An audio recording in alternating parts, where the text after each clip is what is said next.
Author of the best-selling Mozart in the Jungle, Sex, Drugs, and Classical Music, Blair Tyndall created her Flair for Genius program for corporate seminars, college students, and career changers. A Grammy-nominated musician turned writer and television personality, Blair has performed at Carnegie Hall and on Broadway, and now delights audiences on NPR, CNN, Fox News, and in her Los Angeles one-woman show, Symphony for the Devil. Greetings, thank you all for coming today. You know, I was at the farmer's market this weekend. It was a beautiful sunny day, a lot like it is today. And I saw a mom there shopping. She had a little boy about this big with her. And he had a little toy airplane. He was zooming it around. He was having a wonderful time and babbling on about rockets and cartoon characters and monsters. And I thought, wow, give me some of that. I'd love to get back to that place where I was doing and feeling the things that I really loved and was interested in. But at one point, the kid zoomed into a table of peaches and all the fruit came tumbling off. And the mom had had enough. I don't blame her. She said, "Ricky," and just gave him the look. I think we all know what the look is. And Ricky fell silent and downcast, and the moment was gone. Mom hadn't meant any harm. Of course she had to do that. But I think we can all relate to Ricky in that we were doing something at some point that was us, and somebody told us that us was wrong.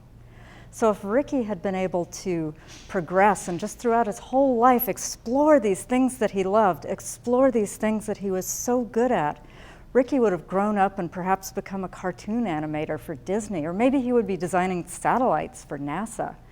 In any case, he might have found this unique flair for genius that sets him apart from everyone else, that makes his life really, truly resonate. But it's more likely that little Ricky is going to end up getting farther and farther and farther away from himself until he might feel trapped in a job that's just not him. And yet he has this nagging feeling inside that there's something he was born to be and to do. Now, I can relate a little bit to how Ricky might have felt. You see, I was a professional classical musician in New York City for many years. I was very successful. I played in the New York Philharmonic at Carnegie Hall. I recorded film soundtracks like Spike Lee's Malcolm X. I was very successful, but I wasn't a star, and I was never going to be at the tippy top. Why wasn't I a star? Because I hadn't really chosen this music profession. In some ways, it chose me. My parents gave me lessons, and I was good at it, and I progressed. And it wasn't until 10 years into my professional career that I realized there's so much more I can do. But how do I get there? How do I get there? It's too late, I thought. I'm too old to make a change. But I couldn't shake that feeling. And I think a lot of us have the same feeling. I can tell from the looks on your faces. And I just want to talk to you today about some ways you can take on to find your own flair for genius. I think we've all seen how easy it is to end up living somebody else's dream. But not everyone gets off track. Think of people like Steven Spielberg. Think of Madonna. Think of Oprah Winfrey. These are people who knew and believed in their unique genius, probably from childhood on, and they focus on it every single day. But these are famous people. What about the rest of us? Well, I want to tell you about my friend Ellie. She was a divorced, middle-aged mom. She had a job to support herself, shelving books in this small-town university library where I grew up. Yet Ellie knew there was something she wanted to do. She wanted to right injustices. She wanted to be a public servant. So in her late 50s, Ellie enrolled in law school. She graduated about the time she turned 60. Everyone laughed. Who would hire somebody that age? Guess who the mayor was 1 year later? Ellie. Ellie is 74 now, and she is running for her 7th term as state senator. Wow. Ellie made the change, but why did it take her so long? Why did it take me so long? I just couldn't find the tools. My life is different from any of your lives. I had to figure it out for myself. I did aptitude testing, I did career counseling, I joined online groups. I really tried everything, and it was 5 years later that I ended up enrolling in journalism school. And once I was there, my life just unfolded, and it felt like what I was doing every day was who I really, really, truly was. And today, I still play the oboe. It's hard to not be a musician after a lifetime of doing it. but I also write for several international publications. I had a piece in the London Guardian a few days ago.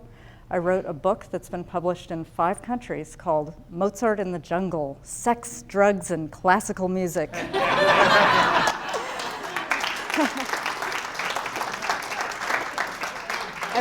And the most exciting thing of all to me is that I'm creating a television travel show that goes all over the world and explores cultures through ethnic music and dance. Now, why did it take me so long to get started? I wish I'd started the second I had the idea, but I was afraid I was going to look silly.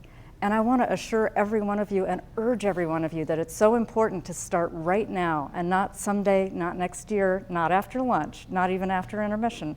We're going to do a little exercise in a few minutes to start right now.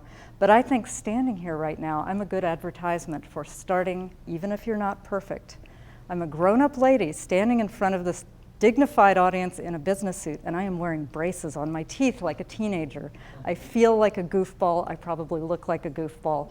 But I think that this message, and the message you have to bring to me as well, is so important that I don't care.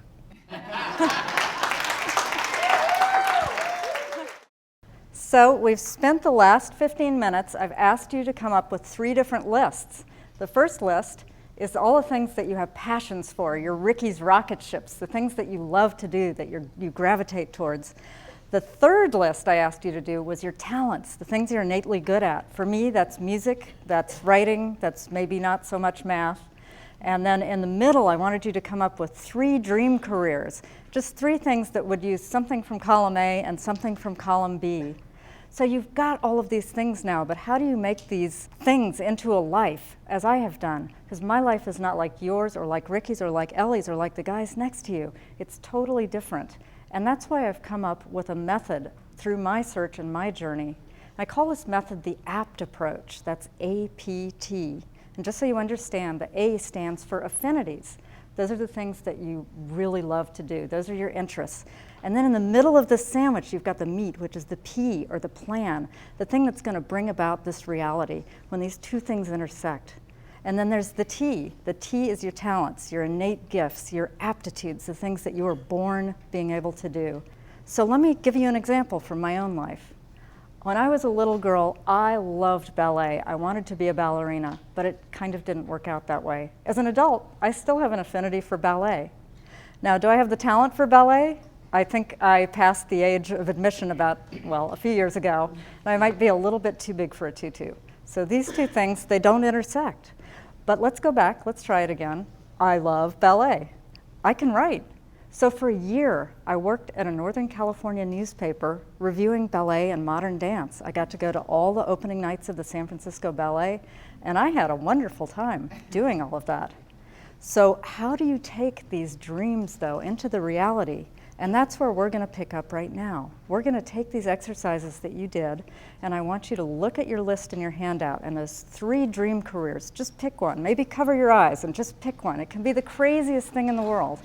In any case, once you've done that, I want you to imagine you're like an actor getting into character. I remember when I played Miss Saigon on Broadway, I looked up from the pit as we were rehearsing right before opening night, and I saw Jonathan Pryce, the star of the show, on stage by himself in his own space.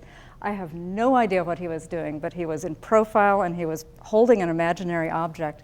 So he was probably pretending like he was smelling what was around him and seeing and hearing what he did on a daily basis, what he was wearing.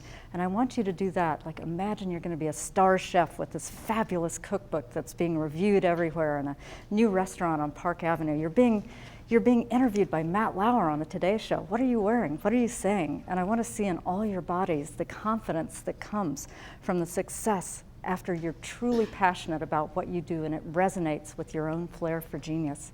So I want everybody to choose a partner, and let's get started right now.